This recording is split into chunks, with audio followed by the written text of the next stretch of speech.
Well, it is about that time. Even though the NFL season has started, it still feels funny to be talking about the NBA and talking about the NBA draft. The fact that we still have the NBA playoffs going on and that the draft's still at least another month away, as far as I know, unless they're going to delay it and push it back to November. I don't know what the heck they're going to do at this point. If they've announced it, I haven't really seen it. And either way, nonetheless, like my whole Doomaflagy is all thrown off here in terms of my internal time clock. It's just all weird. But it's kind of cool at the same time to be talking about multiple sports in the month of September instead of just being entirely solely football dominated. I do think that is kind of cool. So I have, as you can imagine, you can see by the title, put up my third 2020 NBA mock draft. It is another one-round edition. I'll eventually get around in the next week or two to doing a two-round version. But for now, still sticking with the one round. And you can check out all of my picks in the description box below. Certainly love to see what type of feedback you guys will give me. Namely, well, you know what you're talking about. You're wrong. And I probably don't in a lot of cases. But then sometimes I do. And sometimes, let's be clear here. When it comes to sports, does it really matter if you're right? Like, if you really think about it, does it matter if you're right? Or is it sometimes better to be wrong and spectacularly wrong? Just a thought. I wanted to take a little bit of a different approach today. And even though I had put picks out there and so forth, I want to kind of talk to some of the fans of some of these different teams and just some of you guys in general. Like, if you were in the position of some of these teams, like, who would you rather have? Like, if you look at the Minnesota Timberwolves, like, you feel like at this moment the pick comes down to two players. It's Anthony Edwards, the wing from Georgia, or it's LaMelo Ball, and we all know where he is, the point guard, but been playing overseas the past couple of seasons. Now, some of you might say that they've already got D'Angelo Russell, so they've already got their point guard, so their need is Anthony Edwards, and that's the guy that they should take. But is that necessarily the right call? Like, does D'Angelo Russell really fit as your primary distributor and ball handler? Is that really the function and role that you want him to have? Or is he more of a volume scorer, space-the-floor shooter type of guy? And you might say, well, I don't want him defending twos. I don't know if I want him defending ones. I don't know if the defense necessarily matters. But when you're the Minnesota Timberwolves at number one, and I think sometimes when it comes to the NBA specifically, we pay way too much attention to team need. Because some of these teams just don't care. You'll see them literally draft the same position 3, 4, 5 years in a row. They just don't care. They'll continue to draft what they feel to be talent or what they call the best player available and then figure it out later. So if you're the Timberwolves, do you take Edwards or do you take LaMelo? Like, which guy do you think has the bigger upside? Is it the 6'7" point guard that has a lot of upside, a lot of room for growth, who has shown a lot of growth in the past year or two? Or is it the wing with some real dog mentality and mindset in him in Anthony Edwards, who can, yes, be a streaky shooter, but has shown the ability to be a threat from outside, be a guy that can slash to the hole, but also be a guy that when he wants to can actually put down some clamps on defense. Like, when you're the T-Wolves here and you're talking pick one, like, you want another face of the franchise type of guy. And I don't know if you truly have that in this draft, but, you know, we say that about plenty of other drafts, and you end up with several guys end up being face of the franchise type guys. You know, I look at it like the guy that produces even more immediate returns, I think, is beyond question Edwards, because he's probably a 20-point-per-game scorer by year two. But is Melo the better option for them, or is it Edwards? I'm curious what you guys think.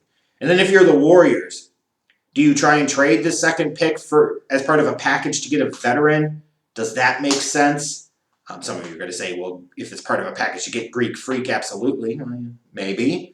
But let's say for a second, you're the Warriors and you stay put at 2. Is it Melo? I mean, I think if Edwards is there, that's probably the obvious guy. But let's say Edwards is gone, and then you end up sticking with the second pick. Is it LaMelo? And I'm trying to think about this from the standpoint of, what's the closest they could get to their old lineup of death when they had Curry and they had Clay and they had Iguodala and they had Durant and they had Draymond? What's the closest version of that they could potentially come to? I don't know if it's perfect, but is it LaMelo? Is it just a thing of, hey, you want to have some insurance for Steph Curry, you also want to create some openings and opportunities for Steph Curry by having a secondary ball handler? Is it LaMelo? Is it a guy like Avdija, who you could kind of plug and play right away in the wing, who could shoot, who could defend, who could do some things with the ball.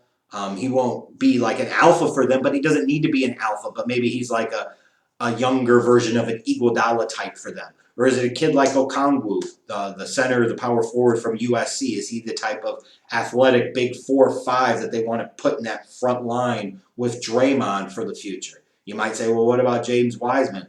Certainly could be, but I just wonder and worry about the fit for them long term and what they would do and whether he makes the most sense there. So if you're the Warriors, like, who would you want? I'm just curious. Let me know in the comments below. And I'm going to skip Charlotte for a second because who knows what the hell Mike's thinking.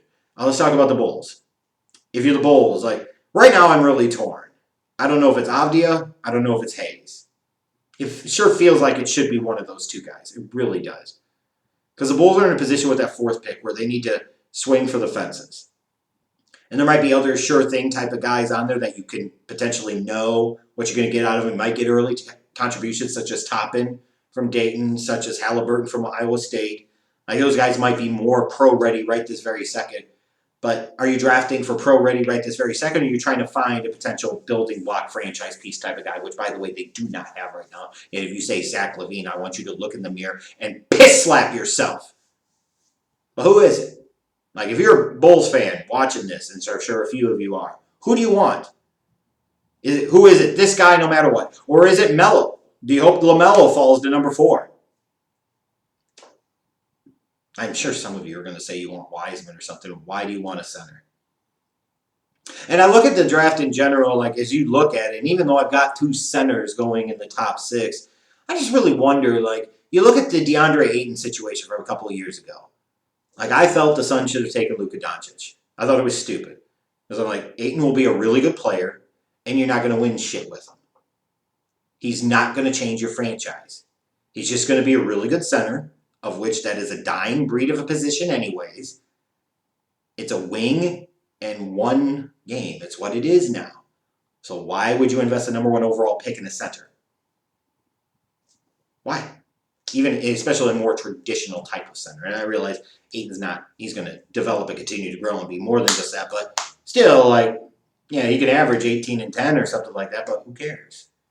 Not a difference maker, not a game changer. And that's where I look at some of these guys like the Wisemans of the world and the Okongwus. Like, I look at the kid from USC and I see teams being a little more excited about his athleticism, his versatility on the defensive end, and seeing them being able to justify taking him a little bit higher, which to me could make sense. Because if you can find a guy that you could play at the 5, but he could play out on the wing like he's a 3 defensively, like, those guys have value. But the more traditional type of big men like Wiseman's, like, how do they fit into this game?